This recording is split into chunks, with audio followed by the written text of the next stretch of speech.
Hi, Donny Gunadi from datacenterHawk. Welcome to another episode of Hawk Talk. And today I'm privileged to be with joint CEO of ResetData, Mr. Bass Salah. Bass, how are you? Good, thank you. I'm very happy to be here in this great building, Chifley Tower in Sydney. Now, without further ado, Bass, tell me about ResetData. Well, first of all, thank you for hosting me, and welcome to... Pleasure is mine. Pleasure's all mine. To Sydney. So ResetData is an Australian-owned sovereign neo-cloud. We're 50% owned by Centuria Capital, and we do two things. We build AI factories and we deliver AI services. And we do those two things through our partners. So our partners are NVIDIA and Dell as well. Mm-hmm. And our humble beginnings started with understanding the problem effectively that was coming into market, which was that data centers would need a new typology from an infrastructure perspective to deal with the heat output. And so in our early days, we really kind of unpacked the ideas around cooling. That's how we stumbled on liquid cooling and liquid immersion cooling and actually developed technology around that. Mm-hmm. And today, as we've evolved, that's kind of been the backbone of how we deliver infrastructure and services to our customers that are both sustainable and cost efficient as well.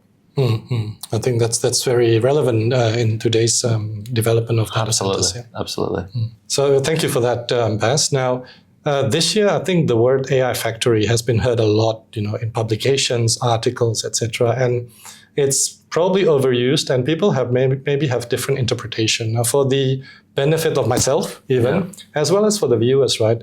Would you be able to describe your description of an AI factory in a ResetData concept, as well as comparing that against a conventional data center? Sure. So it's a really interesting question because if you listen to the NVIDIA narrative, an AI factory is effectively a bunch of inputs. And those inputs are resources, so power, water, data, and then the GPU does the processing of that data, and the outputs are AI tokens. So effectively, the factory in the concept in NVIDIA's narrative is the factory produces AI as an output and tokens as the output. We like to think of an AI factory as a vertically integrated data center with both GPU infrastructure and software, as well as bricks and mortar, effectively. But I think the key thing here is that the fundamental difference is that in a 1024 GPU cluster, GPU number 1 talks to GPU number 2 all the way to GPU number 1024. And GPU number 2 talks to 1 and all the way up to 1024. And so what you have is a series of GPUs that are interconnected in 1024, as an example, and they process the data in unison or in parallel. And so the difference with the AI factory is that processing occurs in parallel, so that the question that is being asked can be solved in a much faster way. Okay, got it. Whereas and so that's called accelerated computing, or parallel processing. If you think about traditional CPU compute or traditional cloud compute, that occurs in series. And so complex questions which are multi-layered get answered quicker in an AI factory than they do in traditional compute. Okay. And I recently come across a conversation about, both you and I know that the hyperscalers, the Amazon, the Google, right? They're also into AI, right? Now, tell me something. How do you position ResetData's infrastructure against the existing hyperscalers, Yeah, that's a good question. So I think one of the things that's probably noticeable in the market, in the technology sector certainly, is that it is a series of co-opetitions. So the hyperscalers, if you took the hyperscalers within themselves, compete in some respects, but they also cooperate. And so you see Microsoft being hosted in AWS and Google being hosted in Microsoft. And so it's kind of very interchangeable in that respect. We're similar in the sense that they are our partners in some cases, and in some cases I wouldn't call it a competition. We have a niche that we carve out, and the niche that we effectively are working in is the sovereign capability. And so that actually allows us to, I guess, attract a different segment of customers who are actually really conscious of where their data is sitting and want their data to not be exposed into kind of the general public domain. I see. And so that's our niche, and that's where we play as opposed to the hyperscalers. So you feel that very strategic gap that maybe other hyperscalers cannot actually satisfy, right? Yeah, look, again, we work with the hyperscalers. In some cases, we're working with Google is our partner, Microsoft is our partner. And in some cases, we're working with some of the foundation model builders. But I think our differentiator is that we're an Australian-owned sovereign capability, and so that provides us the ability to provide assurance to our customers of where the data is being hosted and how it's being processed and what we're working through to protect ultimately their IP and obviously the security of their data. Mm-hmm. Well, that's a good segue to the next question, actually, and this may not be publicly visible. Is that with the AI concept that is being talked about throughout the internet, throughout the whole industry, in Australia particularly, which verticals do you see most demand is coming from? In Australia, I think it's actually a mixed bag. I think the verticals are all adopting AI, you could say, at the very early adopter level or at the early minority level.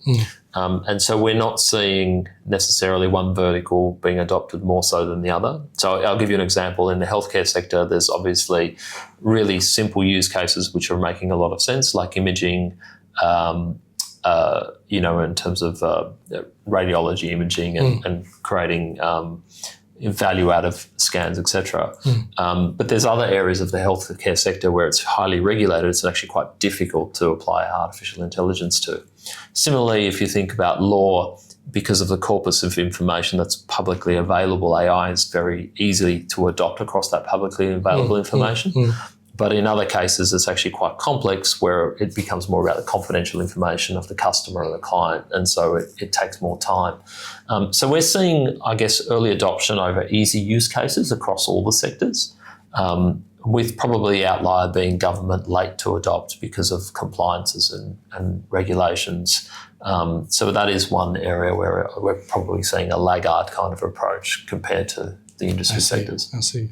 Well, I look forward for the next, 6 to 12 months maybe to see more advancements in this area. Now, I'd like to bring this conversation to the two S words that have been talked about quite thoroughly. One is sustainability, and I think the other one you've already mentioned a few times, sovereignty, right? Yeah. Maybe in a very short description, right? How do you address these two aspects, sustainability and sovereignty? Being ResetData? Yeah, that's a really good question. So sovereignty, as I said, we're 50% owned by Centuria Capital Group, and Centuria Capital Group is listed on the ASX 200. The other 50% is owned by two Australians. So we're an Australian-owned business. Everything we deliver is local in-country, and we host everything local in-country. So that's part of, I guess, addressing the sovereign capability, but it's also about security of data and prevention of data leakage, and so that's a really important piece for our customers. On the sustainability side, I like to kind of think of that as two layers. The first layer is sustainability as a whole, and the second layer is kind of the green level of sustainability. So if I talk about sustainability as a whole, for us, it's really important that what we deliver in the marketplace helps Australia sustain its economic advantage into the future. So it's about sustainability of our economic environment and how we participate in delivering a sustainable outcome with artificial intelligence being adopted. So that's the first thing we think about, and that's driving our purpose, which is how does Australia maintain competitive advantage, sustain in the long run. And then we think about the next level, which is the green level of sustainability, which is really power usage and water usage and resource usage in general. Part of that is is effectively reusing underutilized assets, so adaptive reuse. So there's lower embodied carbon energy that we use. I see. And part of that also is looking at zero wastewater, as well as more efficient power utilization. And so all of ResetData's data centers that we deliver in Centuria's portfolio are zero wastewater, and all of our assets are the most effective power utilization that we can get. No, I've seen one of your presentations, and it's really, really impressive here to see the potential, efficient use of power. Yeah, look, I mean, the important thing there is we find ways through our engineering infrastructure that we've had, 5 years of experience building around, to create more efficiency in the stack, so that we actually are using less and less power down the track. And it's all about power now, isn't it? Water is going to become the resource that actually constrains things just as much as power. Yeah. We're seeing that, Australia, we've had a few good years in Australia where water is, it's been raining well, but I think as we start to turn into drought season potentially, I think that'll become an issue in the future. I mean, the more relevant what you're doing is actually going to help with the longevity of the industry, right? That's right, absolutely. Yeah.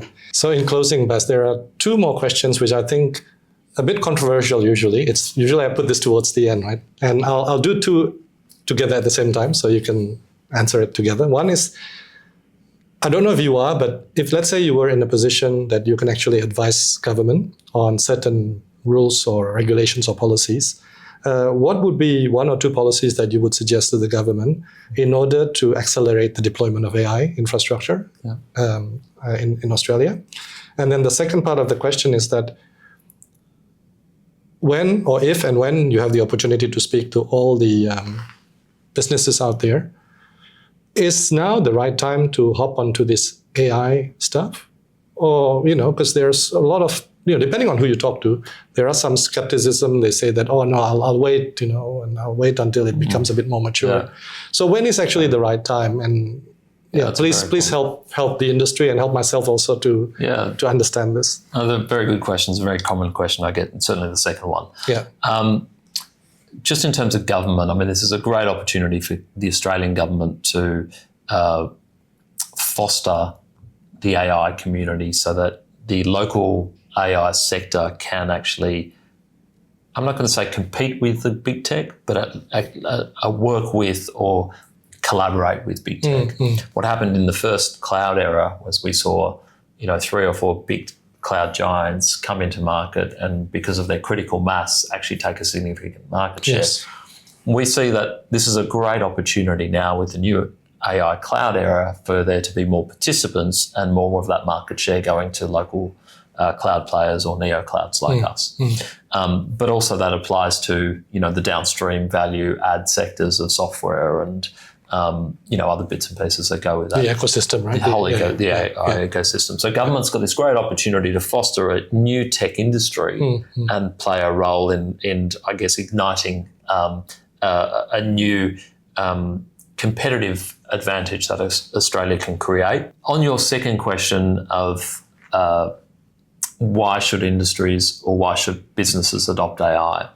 The easiest thing I can do for you is probably paint an example of what would happen, I think, into the future. And so say today I'm running an accounting firm, and my accounting firm is producing a business activity statement, which is required every quarter in Australia for businesses to submit to the tax office. If that business activity statement takes one of the professionals in our organisation 2 hours to deliver to a customer, and for simple maths, we said that those 2 hours equate to $100 an hour, $200 worth of value, and we had to bill that customer $200 at the end of that deliverable.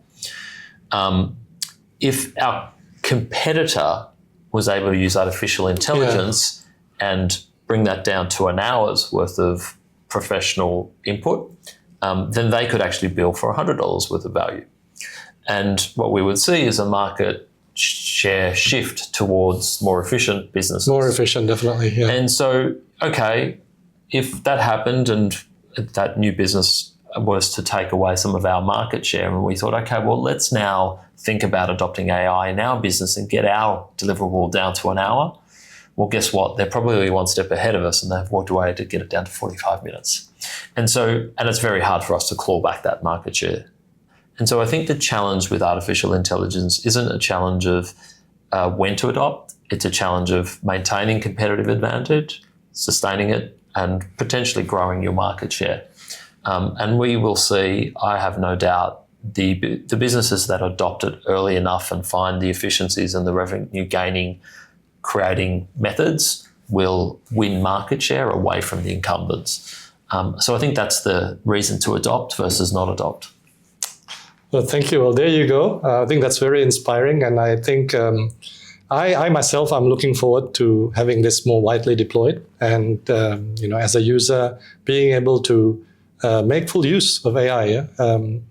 But thanks again, Bass. It's really been a pleasure for me to be able to come here and visit you and talk to you. That's it for now. And till next episode. Bye for now.